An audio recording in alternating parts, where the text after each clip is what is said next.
Hello guys and welcome back to my channel Sirf IAS. प्यारे साथियों, Shankar IAS की environment के 9th एडिशन की सीरीज़ में आप सभी का बहुत स्वागत।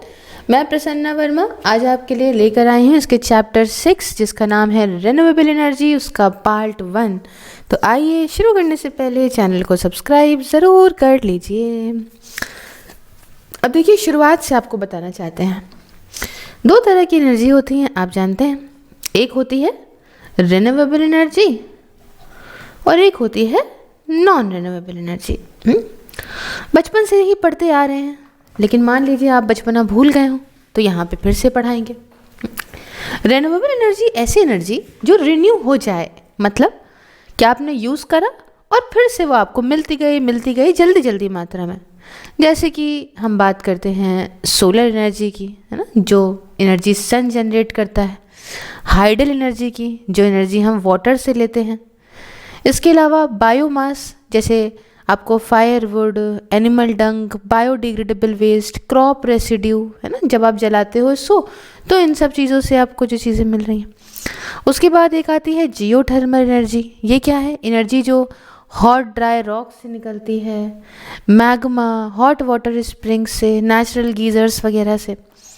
उसके अलावा आप देखते होंगे कि भैया ओशन थर्मल एनर्जी भी होती है, जो एनर्जी आपको वेव्स से मिलती है, साथ में टाइडल वेव से मिलती है।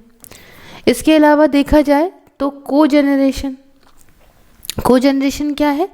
जिसमें दो फॉर्म्स ऑफ एनर्जी निकलती है एक ही फ्यूल से, ठीक है। और लास्ट में आता है यहाँ पे फ्यूल सेल्स का भी यूज़ करा जाता है एक क्लीनर एनर्जी सोर्स के तौर पे।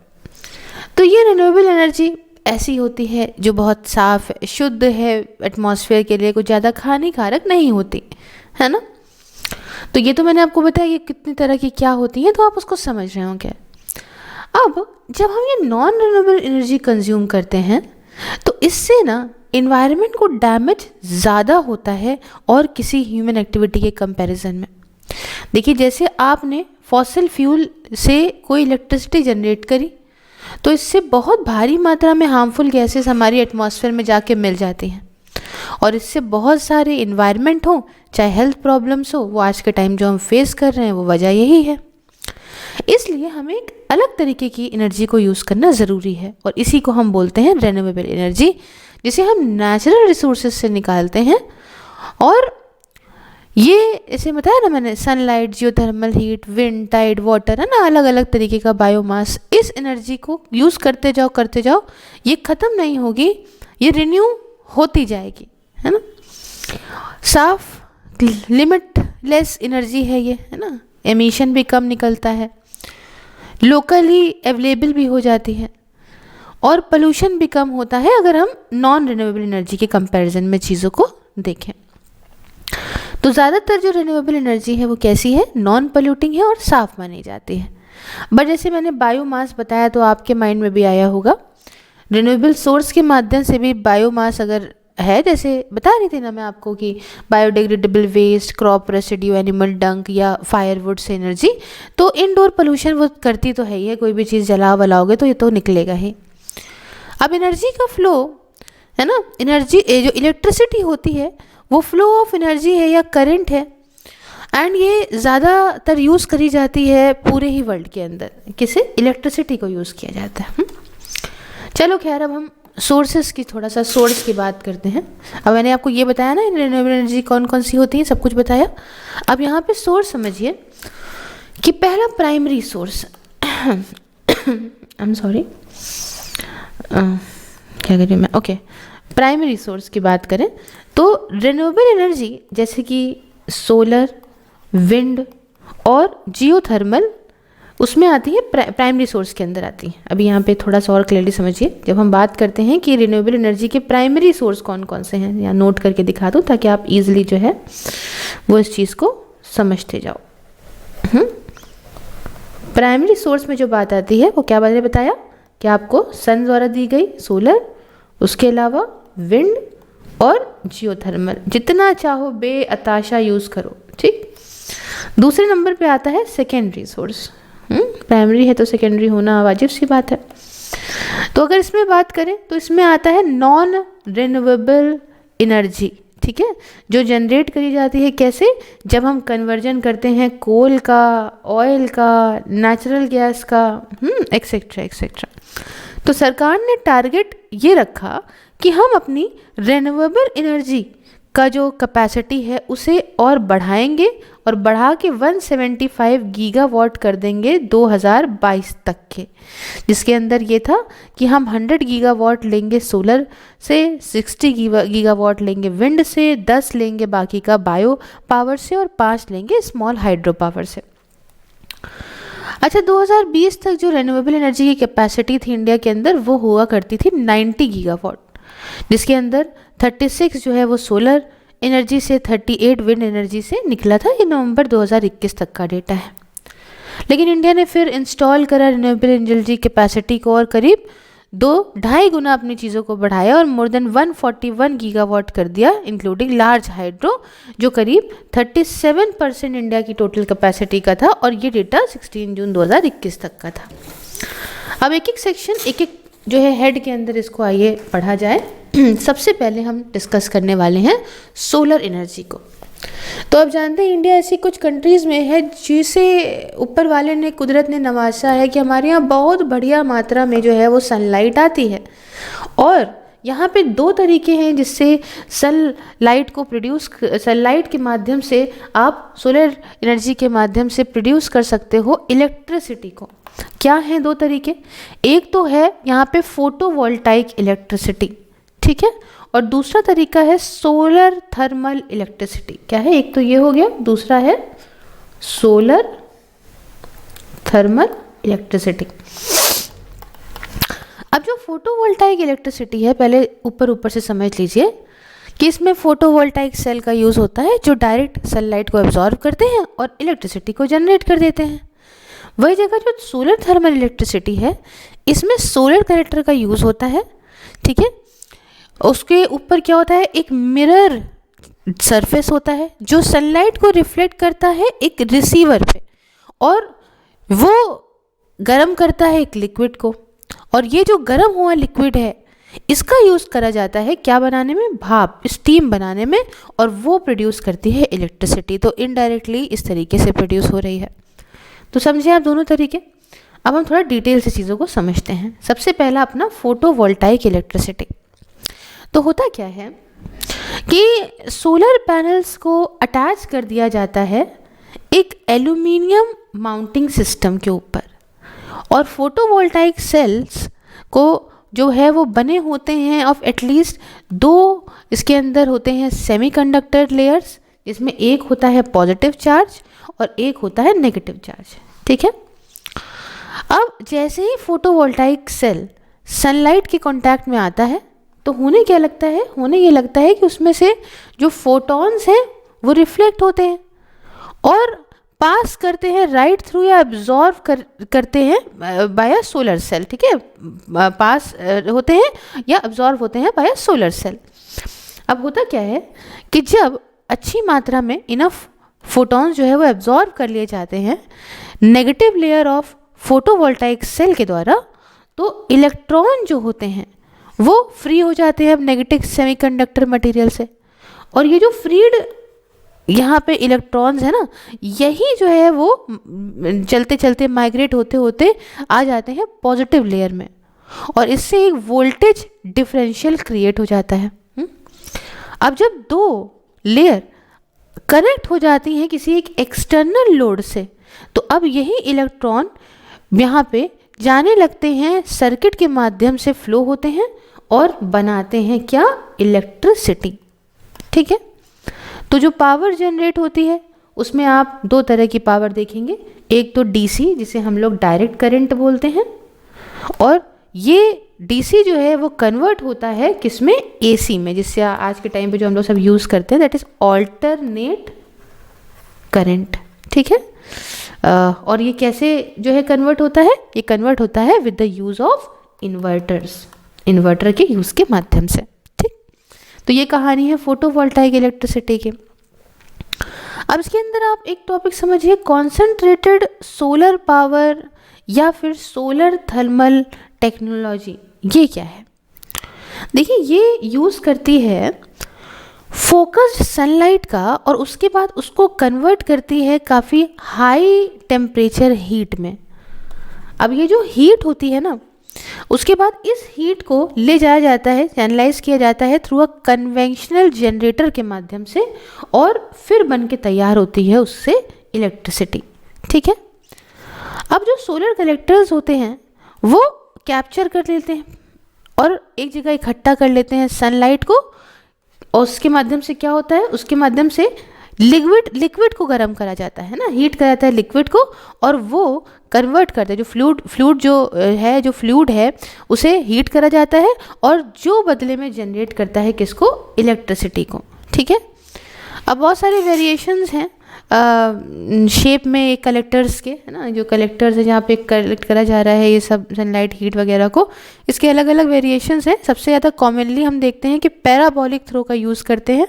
पैराबोलिक थ्रो पावर प्लांट्स जो हैं वो एक कर्व्ड, एक मिरर्ड थ्रो का यूज़ करते हैं जो डायरेक्ट रेडिएशन को रिफ्लेक्ट करता है एक ग्लास ट्यूब में, जिस ग्लास ट्यूब के अंदर होता है कुछ फ्लूइड, और फ्लूइड इससे क्या हो जाएगा, गर्म हो जाएगा, और इससे क्या होगा, वही रेडिएशन से, सोलर रेडिएशन से फ्लूइड गर्म हुआ, और उसके बाद यहाँ पे हॉट स्टीम इसमें से जनरेट होगी, एंड इसी स्टीम का यूज़ करा जाएगा रोटेट करने में किसको, टरबाइन को, और उसके बाद क्या होता है कि इससे इलेक्ट्रिसिटी जनरेट होती है। तो कॉमनली जो फ्लूइड जो इनका यूज़ करते हैं उनमें सिंथेटिक ऑयल हो सकता है, मॉल्टन सॉल्ट, प्रेशराइज स्टीम होती है।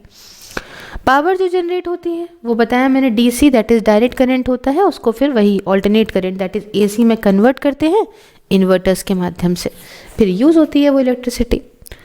तो अब सवाल उठता है कि मैम सोलर एनर्जी का पोटेंशियल इंडिया में कितना है ना। एक बात तो ये आती है ना कि भैया इंडिया के अंदर अगर हम इससे चाहें सोलर एनर्जी से कुछ जो है यहाँ पे इलेक्ट्रिसिटी करना, तो कितना यहाँ पोटेंशियल है हमारे भारत के अंदर।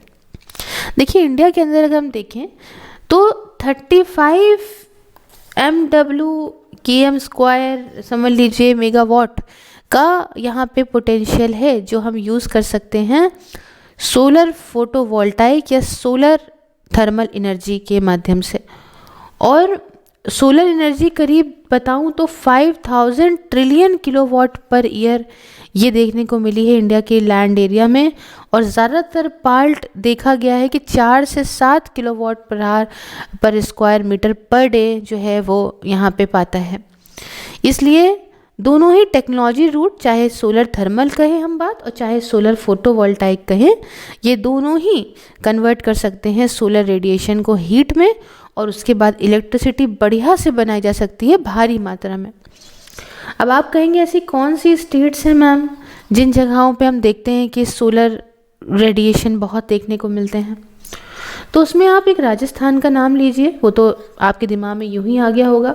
अब ऊपर ही समझेंगे तो गर्म होगा ना, नॉर्थ का गुजरात, गुजरात का नॉर्थ वाला हिस्सा, कुछ पार्ट इवन लद्दाख के रीजन का, आंध्र प्रदेश का, महाराष्ट्र और मध्य प्रदेश का। ठीक है। अब यहाँ बात आती है इंस्टॉल्ड कैपेसिटी क्या है आज के डेट में इंडिया के अंदर। साथियों, इंस्टॉल्ड सोलर जो एनर्जी कैपेसिटी है वो करीब 15 गुना बढ़ी है हमारे देश में, अभी 41.09 गीगावाट है 2021 तक के हिसाब से। मेजर इनिशिएटिव जो नेशनल सोलर मिशन को लाया गया था सरकार के द्वारा और कुछ राज्य की सरकार के द्वारा, और मेन फीचर इस मिशन का यही था कि इंडिया को एक ग्लोबल लीडर बनाना है सोलर एनर्जी में, और मिशन के अंदर था कि हम इंस्टॉल्ड सोलर जनरेशन कैपेसिटी करीब 100 गीगावाट की करेंगे। ये रिवाइज टारगेट था 2022 तक करेंगे। अब हम बात करते हैं एक बहुत इंपॉर्टेंट चीज़ की, जो है इंटरनेशनल सोलर अलायंस। इसको लॉन्च साथियों कॉन्फ्रेंस ऑफ पार्टीज COP21 में किया गया था।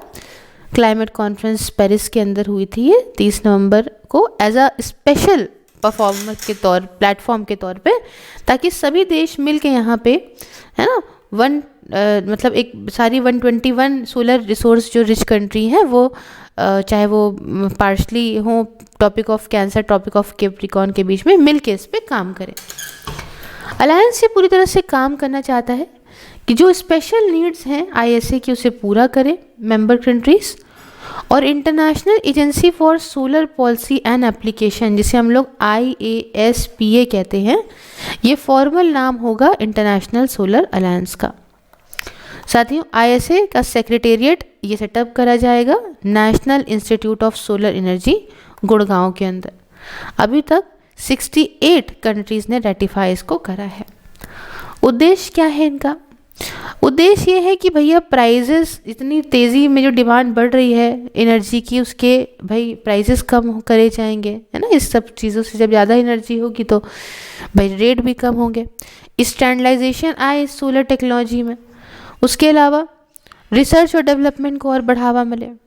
बल्कि हमारे प्रधानमंत्री ने एक नया टर्म लाया था, सूर्यपुत्र सारे ही उन देशों के लिए जो ट्रॉपिक ऑफ कैंसर और ट्रॉपिक ऑफ कैप्रिकॉर्न के बीच में आते हैं, और उन सबको इनवाइट करा था कि आइए और इस अलायंस को ज्वाइन करिए।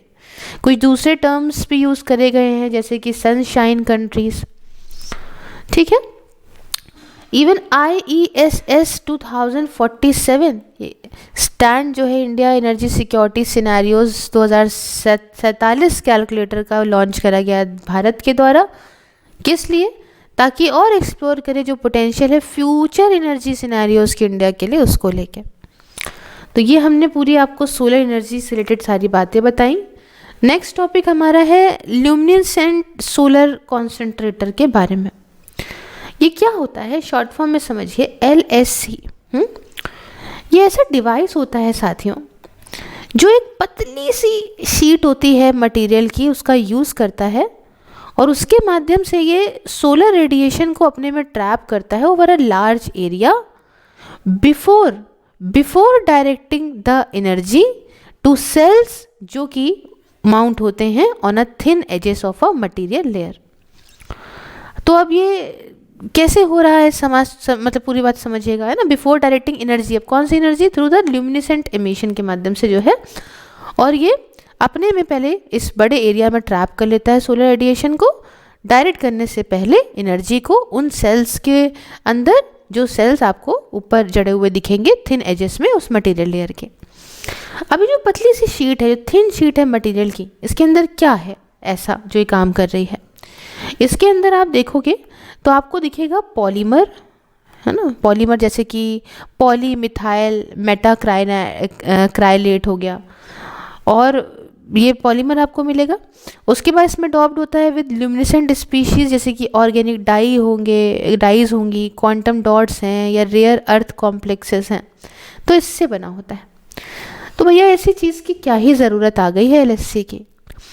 देखिए, इस LSC को इम्प्लीमेंट करने का मेन उद्देश्य, मोटिवेशन ये है कि हम जो इतना बड़ा एरिया है ना, इतना एक्सपेंसिव सोलर सेल्स का, है ना, in standard flat plane PV panel में, उसे रिप्लेस करें एक सस्ते ऑल्टरनेटिव से। इसलिए यहाँ पे दोनों क्या होगा, कॉस्ट भी कम होगी मॉड्यूल की और सोलर पावर भी बढ़िया प्रोड्यूस होगी। एडवांटेज ये है कि typical concentrating system is that जो LSC है ये कलेक्ट कर सकता है डायरेक्ट और डिफ्यूज रेडिएशन दोनों को ही। इसलिए जो ट्रैकिंग है सन की, उसमें कोई ज़रूरत नहीं है कि यहीं से निकलेगा तभी होगा, यहीं से निकलेगा तभी होगा। डिफ्यूज रेडिएशन भी ले लेगा, डायरेक्ट रेडिएशन भी ले लेगा। काफ़ी एक्सीलेंट चीज़ है इंटीग्रेटेड फोटो वोल्टाइक को बनाने के लिए एंड फॉर द क्लाउडर नॉर्दर्न जो क्लाइमेट है ना, वहाँ पे ज़्यादा बदरी छाई रहती है, तो वहाँ के लिए भी बढ़िया है। अब हम आइडल LSC की बात करते हैं साथियों। एक broad absorption range to utilise solar spectrum बढ़िया तरीके से एफिशिएंटली यूटिलाइज करता है। इसके अलावा 100% एमिशन लाइट का, कैसे? From the absorbing luminescent species. इसके अलावा भाई जो मतलब एक लार्ज शिफ्ट देखने को मिलेगा इससे between the absorption and emission spectra, ताकि एब्जॉर्प्शन लॉस भी तो होता है ना, वो कम हो जाएगा एकदम इससे। और इसकी स्टेबिलिटी बहुत लॉन्ग टर्म की होती है। तो इतनी तारीफ़ें करी तो कोई दिक्कतें भी होंगी इसमें, चैलेंजेस क्या हैं इसको लाने में? देखो, इसका डेवलपमेंट जो है ना, उसका उद्देश्य ये है कि हमें एक ऐसा वर्किंग स्ट्रक्चर बनाना है जो थियोरेटिकली मैक्सिमम एफिशिएंसी से काम करे। देखो बातें बनाना कॉपी पे तो बड़ा इजी होता है, प्रैक्टिकल करना बड़ा मुश्किल होता है ना, तो चीज़ें उसको जो है वो सामने लानी है बहुत ही बढ़िया तरह से, ये एक चैलेंज है। नेक्स्ट हम आयरना की बात करते हैं, जिसे हम लोग बोलते हैं इंटरनेशनल रिन्यूएबल एनर्जी एजेंसी। इसके अंदर आपको 150 मेंबर नेशंस मिलेंगे और हेडक्वार्टर इसका मिलेगा आपको आबू धाबी के अंदर। साथियों, इंटरनेशनल रिन्यूएबल एनर्जी एजेंसी आयरना ये एक इंटर गवर्नमेंटल ऑर्गेनाइजेशन है जो कंट्रीज़ को सपोर्ट करती है कि वो सस्टेनेबल एनर्जी को ट्रांजिट करें इन दी फ्यूचर, और मतलब सस्टेनेबल एनर्जी फ्यूचर रहे। एंड एक ऐसा प्लेटफॉर्म है ये फॉर इंटरनेशनल कोऑपरेशन, एक सेंटर ऑफ एक्सीलेंस के तौर पे, एक repository policy, technology, resource and financial knowledge को लेके रिन्यूएबल एनर्जी के लिए।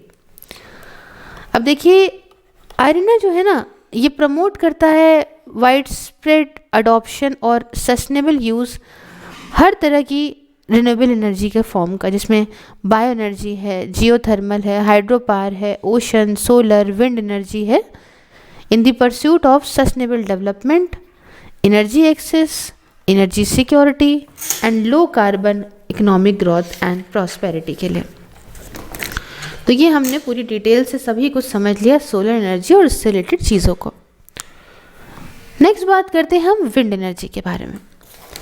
साथियों, विंड एनर्जी जो है ना, ये होती है एक तरह से काइनेटिक एनर्जी, जो कि आपको एटमॉस्फेरिक एयर जो ये बह रही है हवा, इससे रिलेटेड है, इससे एसोसिएटेड है।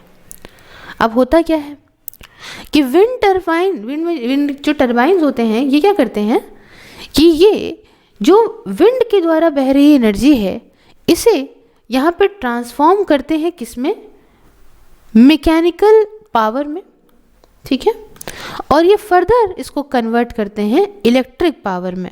किस लिए? To generate the electricity. अब 5 इसमें नेशंस का नाम बहुत आता है। एक तो है अपना ये जर्मनी, दूसरा है यूएसए, तीसरा है ये डेनमार्क, चौथा है स्पेन और 5वां है इंडिया।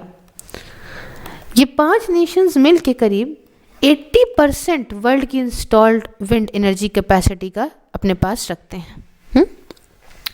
अब इसमें एक टर्म है विंड फार्म। ये क्या होता है, गौर से समझिएगा साथियों। विंड फार्म क्या होता है कि ये ग्रुप होता है विंड टरबाइंस का, है ना, सेम लोकेशन में आपको देखने को मिलेगा, जिसका यूज़ करा जाता है किस लिए, इलेक्ट्रिसिटी के प्रोडक्शन में। विंड फार्म आपको ऑन शोर और ऑफ शोर दोनों ही देखने को मिल सकते हैं। अब जो ऑन शोर होते हैं विंड फार्म, वो क्या होते हैं, ऑन शोर मतलब ये काम करते हैं लैंड पे, है ना, ऑपरेट करते हैं लैंड पे, जहाँ पे विंड सबसे ज़्यादा तेज़ी से बह रही हो उस जगह पे। और जो टरबाइंस होते हैं ऑन शोर विंड फार्म्स के, वो सस्ते होते हैं, इजी होते हैं सेटअप करना, और मेंटेन और ऑपरेट करना इजी होता है कंपैरेटिवली टू ऑफ शोर वाले जो विंड फार्म होते हैं। अब ऑफ शोर विंड फार्म्स क्या हैं? देखिए, विंड फार्म्स का जो कंस्ट्रक्शन है ना, लार्ज बॉडीज़ ऑफ वाटर के अंदर, जब बड़े बड़े मतलब पानी के अंदर जब यहाँ पे जो है वो विंड फार्म्स को लगाया जाता है इलेक्ट्रिसिटी को जनरेट करने के लिए, उसको हम बोलते हैं ऑफ शोर विंड फार्म्स। और ये ज़्यादा एक्सपेंसिव होते हैं ऑन शोर एक कंपैरिजन में, ठीक है, of the same nominal power. अगर यहाँ पे मानो इतनी ही एनर्जी निकल रही सस्ते में, तो यहाँ जब हम सारा सेटअप करेंगे तो महंगा पड़ेगा। तो आप कहेंगे कि मैम ये वर्किंग कैसे होती है इन विंड टरबाइंस की? तो ये विंड टरबाइंस क्या करती है ना, ये मैंने बताया, बहती हुई जो काइनेटिक एनर्जी है उसको, विंड की काइनेटिक एनर्जी को किस में कन्वर्ट करती हैं साथियों, मैकेनिकल एनर्जी में कन्वर्ट करती हैं। और ये मैकेनिकल पावर का यूज़ करा जाता है स्पेशल टास्कों के लिए, जैसे कि ग्राइंडिंग ग्रेन या फिर वाटर को पंप करना है उसके लिए, या जनरेटर के लिए। और ये कन्वर्ट करती हैं इस मैकेनिकल पावर को, किस में कन्वर्ट करती हैं, इलेक्ट्रिसिटी में। तो ज़्यादातर टरबाइन जो हैं उनमें आपको 3 तरह का एरोडायनेमिकली डिज़ाइन ब्लेड्स देखने को मिलते हैं। अब एनर्जी जो है विंड फार्म्स के अंदर वो 2 से 3 पॉपुलर लाइक ब्लेड्स को जो राउंड करते हैं एक रोटर को, ठीक है, मिलेगी, और ये रोटर कनेक्ट होता है मेन शाफ्ट से, और ये जो शाफ्ट है स्पिन करता है जनरेटर को और बनाता है क्या, बनाता है इलेक्ट्रिसिटी। विंड टर्बाइंस जो है फिर ये ऊपर लगे होते हैं टावर के, और ये कैप्चर करते हैं सबसे ज़्यादा एनर्जी को, है ना, ऊपर है, और ये जो है कैप्चर करते हैं एनर्जी को कैप्चर करा करीब 100 फीट, मतलब करीब 30 मीटर या उससे ज़्यादा होते हैं ये ग्राउंड के ऊपर, और ये यहाँ पे एडवांटेज लेते हैं फटाफट फास्ट और लेस टर्बुलेंट जो विंड्स होती हैं उनका। अब 3 मेन वेरिएबल्स जो डिटरमाइन करते हैं कितनी इलेक्ट्रिसिटी एक जो है टरबाइन प्रोड्यूस कर सकता है, तो उसमें समझिएगा। सबसे पहले तो विंड की स्पीड क्या है, ठीक है ना, जितनी तेज़ विंड बहेंगी उतनी तेज़ एनर्जी निकलेगी। मतलब विंड टरबाइन जनरेट करते हैं एनर्जी को at a speed of 4 to 25 metre per second के हिसाब से। दूसरा जो डिपेंड करता है वो डिपेंड करता है ब्लेड का रेडियस कितना है ना, जो ब्लेड लगे हैं उसका रेडियस है कितना। जितना ज़्यादा ब्लेड का रेडियस, ठीक है ना, ये देखिए आप, जितना ज़्यादा ब्लेड का रेडियस उतनी ज़्यादा एनर्जी प्रोड्यूस होगी। अगर आप ब्लेड के रेडियस को डबल कर दोगे तो 4 गुना ज़्यादा पावर प्रोड्यूस होगी। बड़े बड़े ब्लेड लगाइए। तीसरा कि एयर की डेंसिटी कितनी चल रही है, ठीक है ना, एयर की डेंसिटी बहुत मायने रखती है। हैवी एयर ज़्यादा लिफ्ट करती है ना, मोर लिफ्ट करती है ऑन अ रोटर। और एयर की डेंसिटी ये फंक्शन होता है एल्टीट्यूड का, टेम्परेचर का, प्रेशर का, इन सब पे फ़र्क पड़ता है। इन सब से जितना हाई एल्टीट्यूड की लोकेशंस है उनमें कम से कम एयर प्रेशर होगा, बहुत ही लाइटर एयर होगी, हल्की एयर होगी, सो ये लेस प्रोडक्टिव टरबाइन लोकेशन जो है वो प्रोड्यूस करते हैं। अच्छा, एक डेंस हैवी एयर जो सी लेवल के पास होती है वो रोटर को और तेज़ जो है ड्राइव करती है, और इस वजह से ज़्यादा इफेक्टिवली काम करती है। इसलिए हम देखते हैं कि सी के पास ज़्यादा जो है लगाए जाते हैं ये सब। तो विंड, ब्लेड का रेडियस और एयर की डेंसिटी से फ़र्क पड़ता है। मैम कितने तरह की विंड टरबाइन होती हैं? देखिए 2 तरह की विंड टरबाइन होती हैं। एक तो हम कहते हैं इसको जो होती है हॉरिजॉन्टल, 1 सेकेंड, पहली वाली है यहाँ पे हॉरिजॉन्टल एक्सेस डिज़ाइन। इसके अंदर 2 से 3 ब्लेड होते हैं जो स्पिन करते हैं अपविंड को ऑफ द टार। अब हॉरिजॉन्टल एक्सेस मशीन के अंदर ब्लेड रोटेट करते हैं axes parallel to the ground पे। दूसरी जो बात करें वो होता है, अब हॉरिजॉन्टल है तो वर्टिकल हो गई, वो था वर्टिकल टरबाइंस, एक्सेस टरबाइंस। इनके अंदर क्या है, इनके अंदर वर्टिकल ब्लेड्स हैं जो रोटेट करते हैं इन और आउट ऑफ द विंड।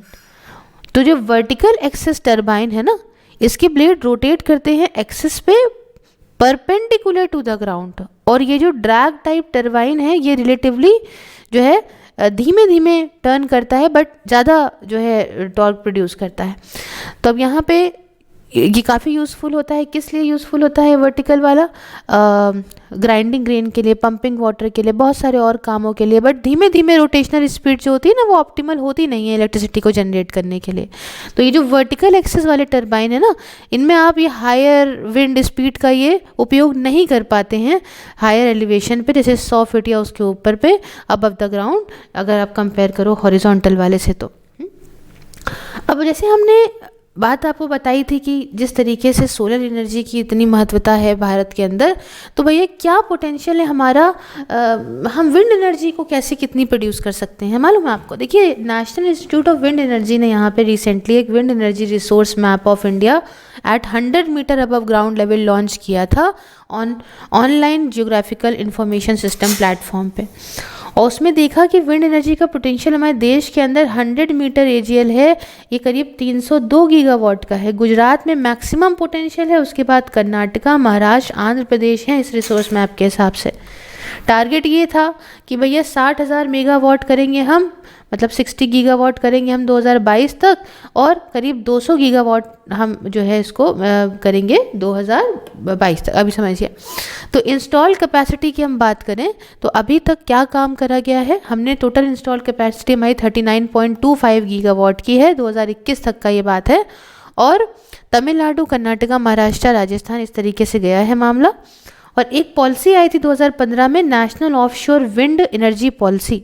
इस पॉलिसी के अंदर ministry of new and renewable energy ने ऑथराइज करा नोडल मिनिस्ट्री को कि आप ऑफ शोर एरियाज़ का यूज़ करिए with in exclusive economic zone जो हमारे देश की है।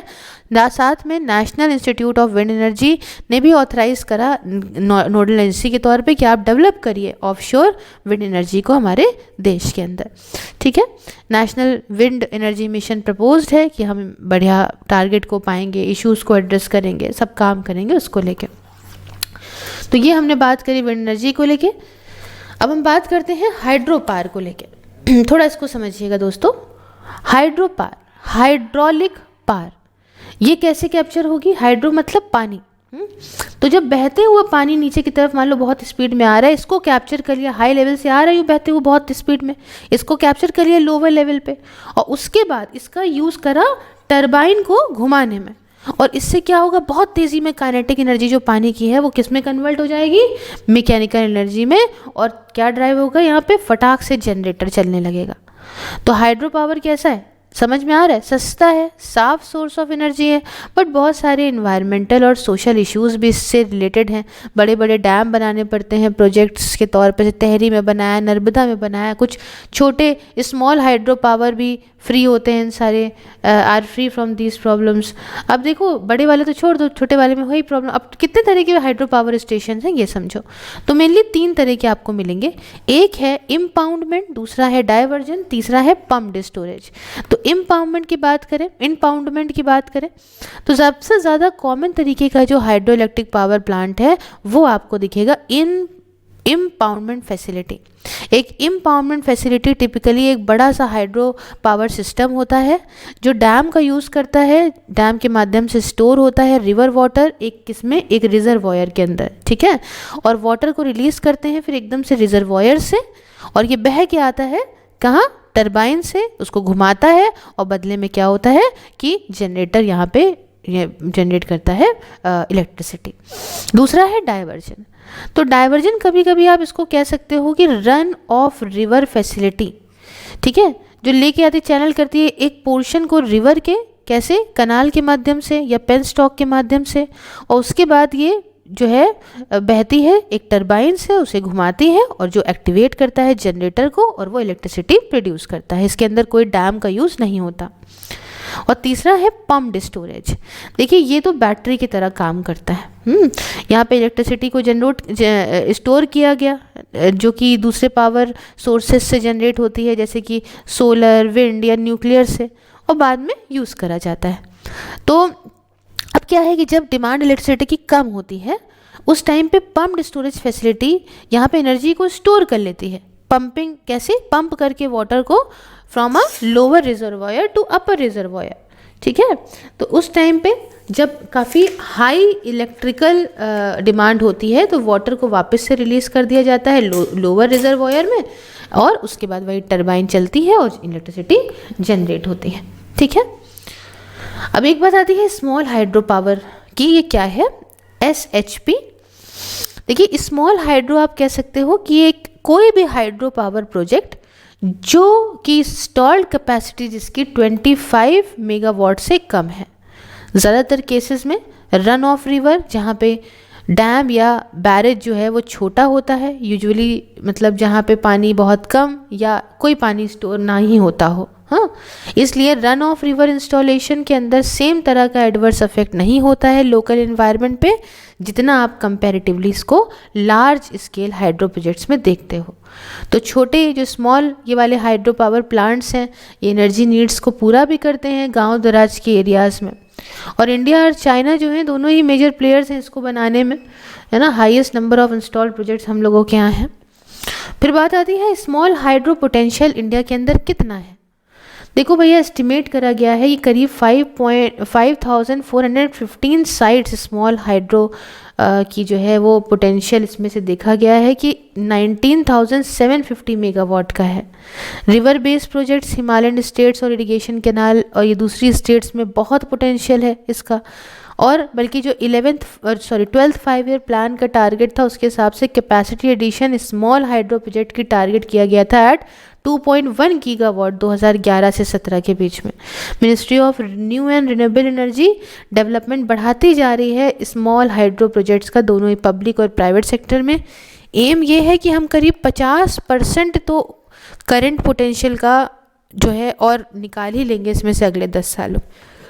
लास्ट में हम बात करेंगे इंस्टॉल कैपेसिटी। तो अभी इंस्टॉल कैपेसिटी जो हमारी स्मॉल हाइड्रो प्रोजेक्ट्स की है वो करीब 3726 मेगावाट की, अब तो खैर बढ़ गई थोड़ी बहुत और।